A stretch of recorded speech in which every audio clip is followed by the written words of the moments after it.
स्वागत है आप सबका आईसीसी डिफेंस एकेडमी में। आज इस वीडियो लेक्चर में हम बात करेंगे regarding the most important organisations, because इससे रिलेटेड आपको आईसीसी एग्जाम में क्वेश्चन देखने को 5 क्वेश्चन मिलेंगे। यहाँ आपका ब्लूप्रिंट रहा ये आईसीसी 131 या 132, किसी भी आप एग्जाम की प्रिपरेशन कर रहे होंगे तो यू विल गेट टू सी कि नेशनल एंड इंटरनेशनल ऑर्गेनाइजेशन से रिलेटेड 5 क्वेश्चंस आपको आएंगे। 5 क्वेश्चंस इंटू 2 मार्क्स, तो टोटल 10 मार्क्स आपके इस वीडियो से कवर होने वाली है। और यहाँ पे हमने वही इंटरनेशनल ऑर्गेनाइजेशंस कवर करी हैं जिनकी एग्जाम में पूछे जाने की प्रोबेबिलिटी बहुत ज़्यादा है। तो स्टार्ट करते हैं video lecture without wasting your time. तो पहली इंटरनेशनल ऑर्गेनाइजेशन आ जाती है रेड क्रॉस। तो रेड क्रॉस सोसाइटी आपने सुना होगा। इसके जो हेडक्वार्टर्स हैं ये जिनेवा स्विट्ज़रलैंड में आपको देखने को मिलेंगे। और इसका मेन काम क्या है कि एंश्योर करना है ह्यूमैनिटेरियन प्रोटेक्शन, और जो भी violence all over the world हो या जो विक्टिम्स ऑफ वॉर हैं उनको जो है प्रोटेक्शन प्रोवाइड करना। ठीक है। उसके बाद में नेक्स्ट आ जाता है एशियन डेवलपमेंट बैंक, जिसको कि आप शॉर्ट फॉर्म में ADB भी बोलते हैं। तो ये आपको इसके जो हेडक्वार्टर्स हैं यहाँ पे मैनीला फिलीपींस में आपको देखने को मिलेंगे। और इसका मेन काम क्या है एशियन डेवलपमेंट बैंक का, तो जैसे कि इस नाम से तो आपको पता चलेगा कि ये एशियन कंट्रीज़ का है ना। तो इसका मेन काम है कि जो भी prosperous resilient sustainable Asia and Pacific जो रीजन है उसे बनाना है। जैसे कि आप देख सकते हैं IMF हो गया या वर्ल्ड बैंक हो गया, तो उनका काम क्या है कि ऑल ओवर द वर्ल्ड जिधर भी जो प्रॉब्लम हो रही है वहाँ पे देखा जाए। ठीक है, ये सारी चीज़ें जो है इसका काम है कैटर करना। ठीक है। उसके बाद आता है world wild life conservation fund. तो ये आपको ग्लैंड स्विट्ज़रलैंड में देखने को मिलेगा, इसका हेडक्वार्टर। ठीक है। उसके बाद में मोस्ट इंपॉर्टेंट आ जाता है, इससे रिलेटेड आपको क्वेश्चन देखने को भी मिल सकता है। ठीक है। ये है नाटो। तो नाटो की फुल फॉर्म भी ACC के एग्ज़ाम में पहले पूछी गई थी, तो मैं आपको बता दूं इसकी जो फुल फॉर्म है वो है नॉर्थ अटलांटिक ट्रीटी ऑर्गेनाइजेशन। ठीक है। और इसमें टोटल 32 मेंबर स्टेट्स हैं, 30 यूरोपियन हैं और 2 नॉर्थ अमेरिकन मेंबर स्टेट्स हैं। ठीक है। और इसके जो हेडक्वार्टर्स हैं ये आपको ब्रुसेल्स बेल्जियम में देखने को मिलेंगे। और ये इसका फाउंडेशन कब हुआ था? 1949 में हुआ था फाउंडेशन इसका, वर्ल्ड वॉर सेकेंड के बाद। ठीक है। उसके बाद में आता है यूनिसेफ। ये भी आपने बहुत ज़्यादा सुना होगा इसके बारे में भी, तो इसके बारे में बात करते हैं यहाँ पे यूनिसेफ। तो इसका पहले नंबर तो यूनिसेफ की आपको फुल फॉर्म पूछी जा सकती है। तो United Nation children's fund, children's emergency fund. तो यू से यूनाइटेड, एन से नेशन, इंटरनेशनल, आई से चिल्ड्रंस इमरजेंसी फंड। तो ये चिल्ड्रन के वेलफेयर के लिए ये काम करती है। और ये 1946 में ये भी वर्ल्ड वॉर सेकेंड के बाद इस्टेब्लिश हुआ था। ठीक है, यूनिसेफ। उसके बाद आ जाता है most important group for the south Asian countries. तो ये है south Asian association for regional cooperation. South Asian association for regional cooperation. तो इसके जो हेडक्वार्टर्स हैं आपको काठमांडू नेपाल में देखने को मिल जाते हैं। और इसका जो फॉर्मेशन था ये हुआ था 1985 में। ठीक है। और इसमें जो मेंबर कंट्रीज़ हैं टोटल 8 मेंबर कंट्रीज़ हैं।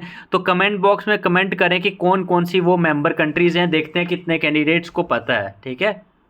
उसके बाद में नेक्स्ट आ जाता है हमारा UNEP। तो यहाँ पे इसकी तो फुल फॉर्म भी दे रखी है, यूनाइटेड नेशंस इन्वायरमेंट प्रोग्राम। तो ये बेसिकली इनका काम क्या है, इसके नाम से ही आपको पता चल रहा होगा।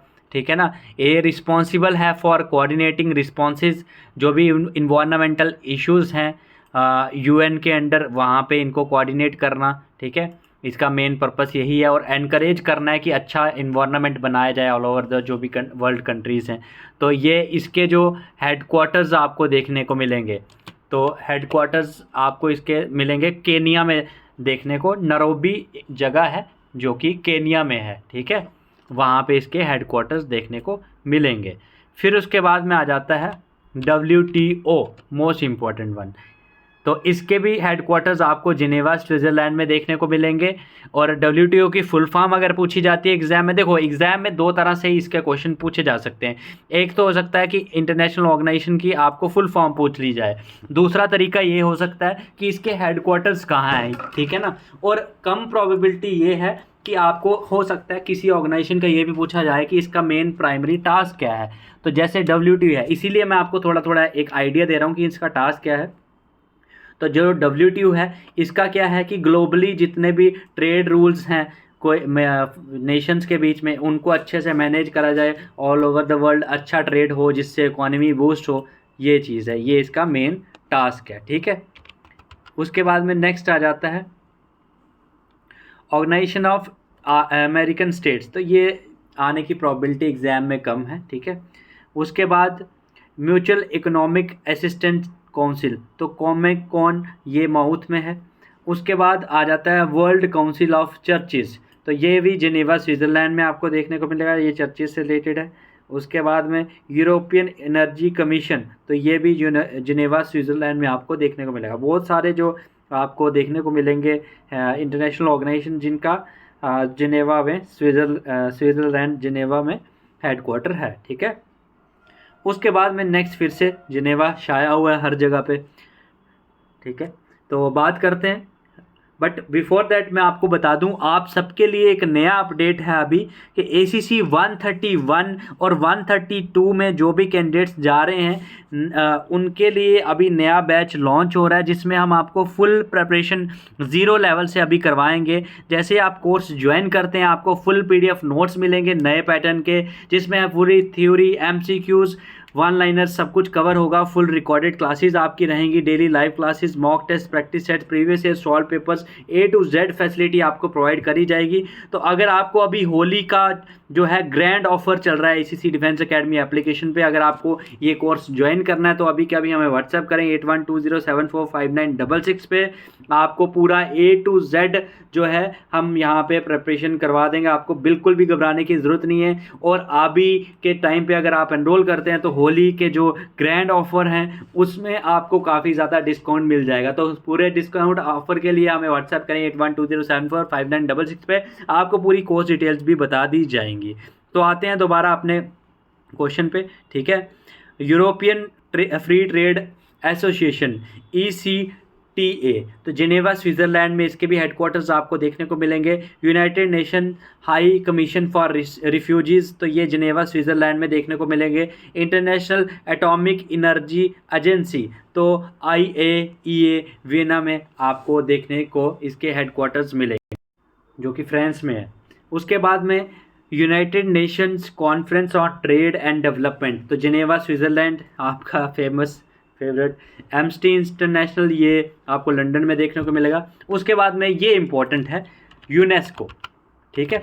तो यूनेस्को जो है इसकी पहले नंबर तो आपको फुल फॉर्म पूछी जा सकती है, तो United Nations educational, scientific and cultural organisation है। और इसका काम क्या है कि all over the world peace maintain हो, सिक्योरिटी रहे through international cooperation in education या फिर आर्ट, साइंसेस, कल्चर के थ्रू, ठीक है। तो यूनेस्को के जो हेडक्वार्टर्स आपको देखने को मिलेंगे ये आपको पेरिस में मिलेंगे, फ्रांस में, ठीक है। उसके बाद में वर्ल्ड बैंक, तो वर्ल्ड बैंक आपको पता है सबसे ज़्यादा टॉप की इकोनॉमी कौन सी कंट्री की है, तो वो है यूनाइटेड स्टेट्स ऑफ अमेरिका। तो वाशिंगटन DC में वर्ल्ड बैंक का आपको हेडक्वार्टर मिल जाएगा। और इंटरनेशनल मॉनेटरी फंड जो IMF है वो भी आपको वाशिंगटन DC में देखने को मिल जाएगा, ठीक है। उसके बाद में united nations food and agriculture organisation, important one है, ठीक है, FAO। तो FAO के जो मेन काम है वो हम बात कर लेते हैं कि जो फूड से रिलेटेड कोई भी डेंजर है, अगर हंगर से हो सकता है या फूड सिक्योरिटी रहे, ठीक है ना। तो हर एक जो ऑल ओवर द वर्ल्ड में इंसान है उसको अच्छा फूड खाने को मिले, तो इसके आपको हेडक्वार्टर्स रोम, इटली में देखने को मिलेंगे। फिर आ जाता है इंटरनेशनल कोर्ट ऑफ जस्टिस, ये भी इम्पोर्टेंट है। इसका जो हेडक्वार्टर है आपको देखने को मिल जाएगा द हेग में, ठीक है, हेडक्वार्टर इसका देखने को आपको मिल जाता है। तो ये यहाँ पे हमने इम्पोर्टेंट जो इंटरनेशनल ऑर्गेनाइजेशन थे उनके बारे में डिस्कस किया। और बाकी जैसे कि मैं बता रहा था, अभी आप होली का ग्रैंड ऑफर अगर चाहते हैं तो अभी नया बैच जो स्टार्ट हो रहा है उसमें एनरोल कर लीजिए, जिसमें हम आपको ज़ीरो लेवल से पूरी तैयारी करवाएंगे। जैसे आप कोर्स ज्वाइन करते हैं तो हम आपको PDF notes, recorded classes provide करेंगे, बिकॉज हमें पता है कि सारी चीज़ें आपको PDF नोट से कवर नहीं होती हैं, आपको बहुत सारी चीज़ें समझनी होती हैं। बट जब आपके पास रिकॉर्डेड क्लासेस पड़ी होंगी तो ऑब्वियस है कि आप आराम से रिकॉर्डेड क्लासेस से सारे टॉपिक समझ पाएंगे। और बड़ी चीज़ तो ये है कि अपने टाइम के हिसाब से आप उनको समझ पाएंगे। और डाउट क्लियरिंग के लिए रोज़ रात में 2 घंटे हम रेगुलर आपके एग्ज़ाम तक लाइव क्लासेस आपको पढ़ाते रहेंगे। और बड़ी चीज़ तो ये है कि ये जो सारी लाइव क्लासेस होंगी इनकी आपको रिकॉर्डिंग्स भी मिलेंगी, और वो रिकॉर्डिंग्स आप अपने टाइम के हिसाब से जब भी आप फ्री हो उनको आप देख सकते हैं। साथ ही साथ आपकी जो लाइव क्लासेस हैं उनकी रिकॉर्डिंग्स को आप डाउनलोड करके आराम से देखेंगे। आपको मॉक टेस्ट प्रोवाइड करवाए जाएंगे, solve previous year papers provide करवाए जाएंगे।